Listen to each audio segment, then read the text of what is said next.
बहुत सारे लोगों को नौकरियां मिली भी, बेरोजगारी थोड़ी कम हुई।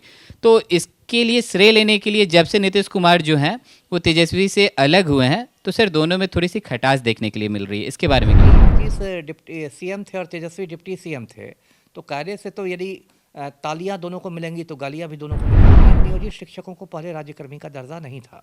उसके बाद सरकार ने घोषणा की कि इनको राज्यकर्मी का दर्जा मिलेगा। नियोजित शिक्षकों को 3 मौके मिलेंगे सक्षमता परीक्षा देने के, है ना। और यदि तीनों मौक़ों में वो फेल हो जाते हैं, अनुत्तीर्ण हो जाते हैं, तो उनको सीधे सेवा मुक्त कर दिया। पटना हाई कोर्ट है, न्यायपालिका है, क्योंकि ये इतना गलत प्रस्ताव है कि मतलब ये न्यायपालिका में नहीं टिक सकेगा और हाई कोर्ट के द्वारा रद्द कर दिया जाएगा। जी नमस्कार, आप देख रहे हैं एक न्यूज़ 24, मैं वेद सिंह। जैसा कि आप सभी को पता है कि जब नीतीश कुमार इंडिया गठबंधन छोड़कर एनडीए की तरफ चले गए थे, तो नियोजित शिक्षक, जी हाँ नियोजित शिक्षक, जो बिहार में मतलब नियोजित शिक्षकों का जो चयन किया गया था, 4 लाख नौकरियां देने का जो वादा था तेजस्वी यादव का, वैसे वादा तो वो 10 लाख का किए थे, लेकिन कहीं ना कहीं 4 लाख तो नौकरियां लगभग मिल चुकी थी।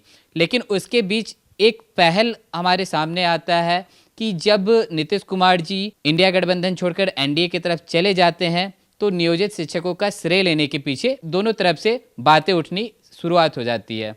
तेजस्वी यादव का कहना रहता है कि नियोजित शिक्षक जो मतलब चयन हुआ है वो उनकी वजह से हुआ है, और दूसरी तरफ देखी जाए तो नीतीश कुमार जो हैं वो कहा करते हैं कि नहीं, जो नियोजित शिक्षक जो मतलब बहाली हो रही है, जो एग्जामिनेशंस हो रही है, वो उनके बदौलत हो रही है। तो इन्हीं सब तमाम मुद्दों पे बात करने के लिए हमारे साथ आज मौजूद हैं x IPS officer Amitabh Das ji. Sir पहले तो स्वागत है आपका। जी धन्यवाद आपका।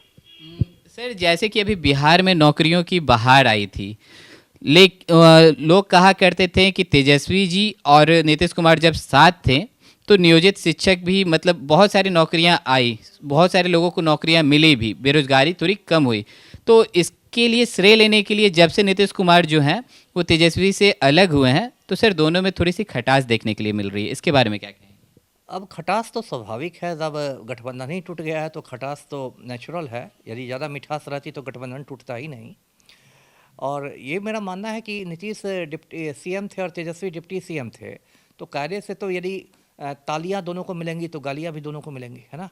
तो यदि कोई उपलब्धि आपने की है, मान लीजिए नौकरियों को आप उपलब्धि मान रहे हैं, माना ही जाना चाहिए, तो फिर दोनों की वो उपलब्धि है। क्योंकि कैबिनेट में तो फिर सीएम यदि कैबिनेट के हेड हैं तो डिप्टी सीएम भी नंबर 2 पर हैं, तो चाचा भतीजा दोनों को श्रेय मिलना चाहिए। और ये कहना कि नहीं सारा कुछ हम ही ने किया था, उसने कुछ किया ही नहीं, तो ये तो एक मतलब राजनीतिक आप कह सकते हैं जुमलेबाजी है, एक झगड़ा वाली बात हो गई जी।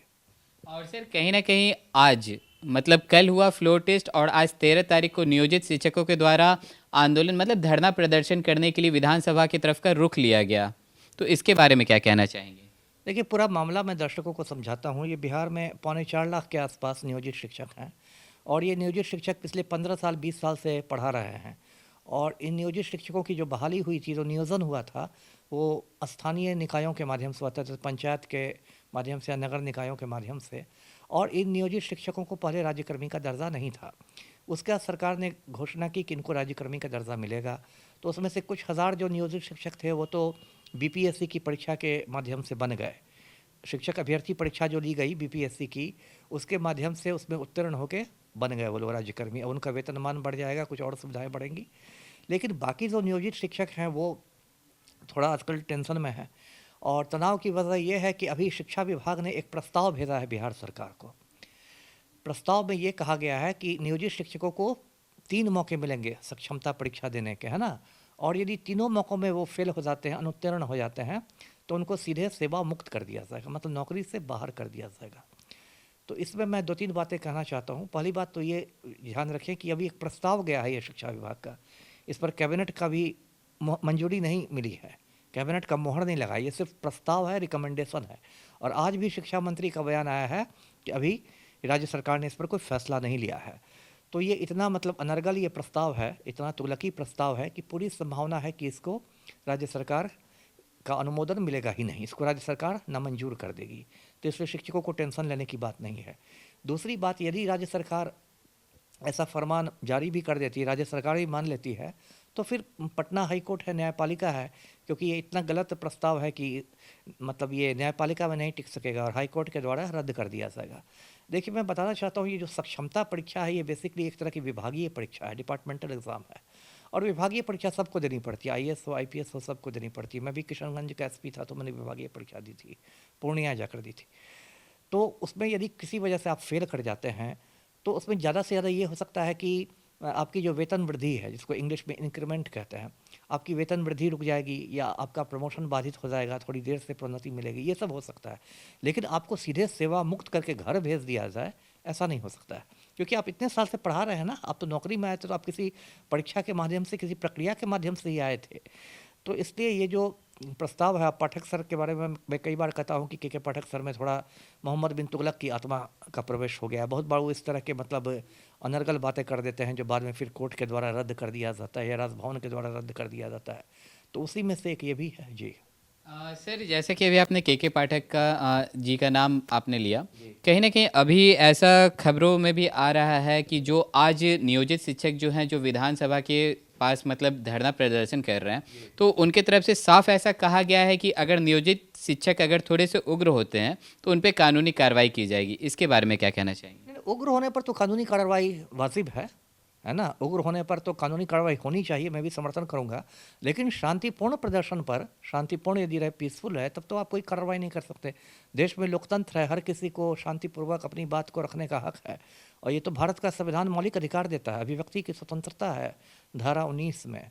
तो यदि शांतिपूर्ण तरीके से यदि शिक्षक अपनी मांग रख रहे हैं तो उसमें तो कुछ गलत नहीं है। हाँ, यदि उग्र होंगे, तोड़फोड़ करेंगे, आगजनी करेंगे, तब तो कार्रवाई होनी ही होनी है जी। जी, तो जैसा कि अभी आपने सुना, हमारे साथ जुड़े हुए थे पूर्व आईपीएस ऑफिसर अमिताभ दास जी।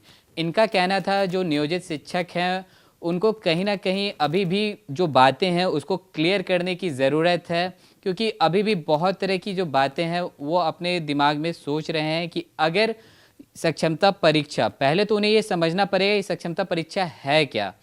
सक्षमता परीक्षा देने के लिए गवर्नमेंट की तरफ से तीन बार उन्हें मतलब सक्षमता परीक्षा देने होंगे, मतलब 3 बार उन्हें मौका दिया जाएगा। उसके बाद अगर वो उसमें पास करते हैं तो उसके बाद उनको इंक्रीमेंट से लेके हर एक चीज़ की सुख सुविधा मिल पाएगी। तो और भी ऐसे तमाम खबरें देखते रहने के लिए आप देखते रहे एक न्यूज़ 24। मैं वेद सिंह सहयोगी करण के साथ, पटना।